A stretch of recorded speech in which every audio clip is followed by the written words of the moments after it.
Hello students. कई बार जब हम टाइम को यूज करते हैं तो हमारे सामने एक चुनौती होती है कि हम इसको काउंटेबल माने या अनकाउंटेबल माने। हम इसको काउंटेबल मान के इसका प्लूरल बनाएं या ना बनाएं, या इससे पहले हम जो है इंडेफिनेट आर्टिकल्स होती हैं ए एन, इनको लगाएं या ना लगाएं। ये एक सबसे बड़ा चैलेंज होता है।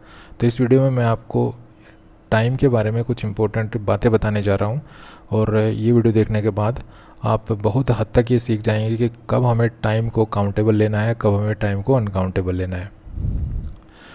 तो देखिए, when we talk about the number of hours, days etcetera that are needed to complete something, जब भी हम उन घंटों दिनों की बात करते हैं जिन घंटों या दिनों की किसी कार्य को कंप्लीट करने के लिए ज़रूरत होती है, ठीक है, तो उस समय जो है टाइम आमतौर पर अनकाउंटेबल होता है। और ऐसे में हमें टाइम से पहले जो आर्टिकल है ए, इसको नहीं लगाना चाहिए। मतलब जैसे हम कहते हैं कि भाई तुम्हें इस कार्य को समाप्त करने में कितना समय लगेगा। अब जब मैं ये बात बोलता हूँ कि भाई आपको इस कार्य को समाप्त करने में कितना समय लगेगा, तो इसका मतलब है मैं उससे ये जानना चाहता हूँ कि भाई कितने दिन लगेंगे या कितने घंटे लगेंगे। ठीक है, ये एक नॉर्मल सा कंसेप्ट है। तो ऐसे जब हम टाइम का यूज करते हैं कि भाई उस टाइम के दौरान ये काम समाप्त हो जाएगा या नहीं हो जाएगा, तो ऐसे में हम जो टाइम यूज करते हैं वो टाइम अनकाउंटेबल होता है। और ऐसे में हम इससे पहले ये जो आर्टिकल है ए, इसको हम यूज़ नहीं करते हैं। जैसे how much time do we need to complete this work. अब यहाँ पे जो टाइम है ये अनकाउंटेबल है, ठीक है। इस सेंटेंस की हिंदी क्या है कि हमें इस कार्य को समाप्त करने में कितना समय लगेगा।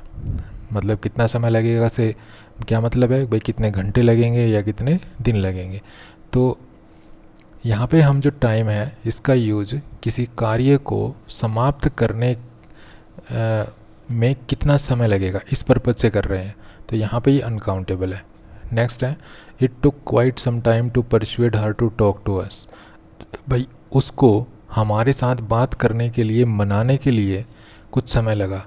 अब कुछ समय लगा अर्थात यहाँ पर भी कोई काम कंप्लीट करने के लिए समय की बात हो रही है, तो जाहिर सी बात है कुछ घंटे लगे होंगे या हो सकता है दिन लगे होंगे, ठीक है। तो यहाँ पर भी निश्चित तो है नहीं, लेकिन यहाँ पे जो टाइम है ये रेफ़र कर रहे हैं किसी घंटों या दिनों को, तो यहाँ पर भी अनकाउंटेबल है। तो इससे पहले हम कोई ए आर्टिकल वगैरह मतलब नहीं लगाएंगे। उसके बाद don't worry there is plenty of time. यहाँ पर भी जो टाइम है ये इसी पर्पज़ से यूज हुआ है। तो जब भी हम टाइम का यूज मतलब टाइम को रेफ़र करें उन घंटों या उन दिनों की तरफ जिन घंटों या दिनों में कोई कार्य के समाप्त होने की बात कही जा रही है, तो वहाँ पर जो टाइम होता है वो अनकाउंटेबल होता है। However time is countable in the following expressions. हालांकि जो टाइम होता है वो इन एक्सप्रेशंस में काउंटेबल माना जाता है, और इससे पहले हम ए आर्टिकल का यूज करते हैं। तो इन एक्सप्रेशंस को आप अच्छी तरह से देख लीजिए। यहाँ पे आपको टाइम जो है काउंटेबल ट्रीट करना है, और यहाँ पे जो आर्टिकल है इन एक्सप्रेशंस में ये कंपलसरी होती है। जैसे I took a long time to get to sleep, ठीक है, तो ये एक्सप्रेशन देखिए, ए लॉन्ग टाइम, तो आर्टिकल रखना है। She was away for quite a time, यहाँ पे भी देखिए ये क्वाइट ए टाइम एक्सप्रेशन है, तो यहाँ पे इसमें भी आर्टिकल है। तो ये आर्टिकल्स यहाँ पे कंपलसरी हैं क्योंकि ये एक्सप्रेशंस जो हैं ये काउंटेबल ट्रीट की जाती हैं। नेक्स्ट है, कई बार क्या होता है कि हम द टाइम का यूज इनफ टाइम की सेंस में करते हैं, ठीक है। और जब हम द टाइम का यूज इनफ टाइम की सेंस में करते हैं तो ऐसे में हम जो ये द है टाइम से पहले इसको ड्रॉप कर सकते हैं। जैसे जस्ट कम विद मी, केवल तुम मेरे साथ आओ।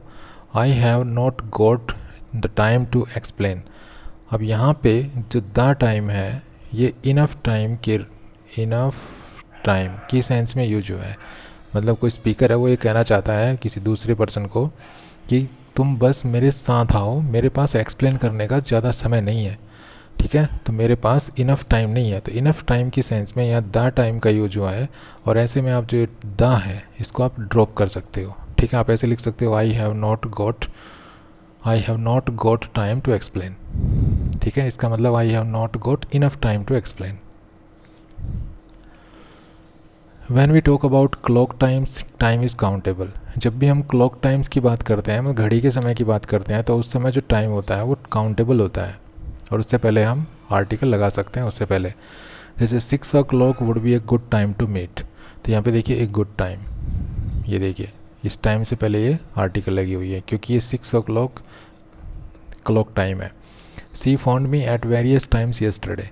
अब अगर मैं कहूँ कि कल उसने मुझे कई बार फ़ोन किया, कई बार फ़ोन किया, तो मतलब किसी समय तो किया ही होगा और वो क्लॉक टाइम रहा होगा।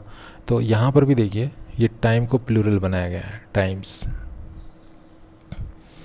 The is dropped in the expression it is time. जब भी हम इट इज़ टाइम लिखते हैं तो इसमें जो टाइम से पहले जो डेफिनेट आर्टिकल है उसको हम यूज़ नहीं करते हैं, ठीक है जी। ये एक्सप्रेशन ध्यान से देख लीजिए, जब भी आप इट इज़ टाइम लिखेंगे तो इसमें आप इट इज़ द टाइम नहीं लिखेंगे, ठीक है, ये नहीं लिखेंगे आप। इट इज़ टाइम को इट इज़ टाइम लिखेंगे, इसमें द आर्टिकल यूज़ नहीं करते हैं और कोई भी आर्टिकल यूज़ नहीं करते हैं, ए भी आर्टिकल यूज़ नहीं करते हैं यहाँ पर।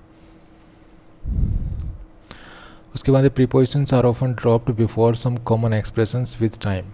अब ये जो एक्सप्रेशंस हैं इनमें जो है प्रीपोजिशन ड्रॉप कर दी जाती है, मतलब हम अनदर टाइम लिखते हैं, ना कि at another time, at what time, at this time. तो ये जो एट प्रीपोजिशन है इन एक्सप्रेशंस में से ड्रॉप कर दी जाती है। हालांकि इनको ड्रॉप करना कोई ग्रामेटिकल कोई रूल नहीं है, आप लिख भी सकते हैं, ठीक है, लेकिन यहाँ पे हम ड्रॉप करके चलें तो थोड़ा सा इम्प्रेशन अच्छा पड़ता है। जैसे my father is busy, why don't you come another time.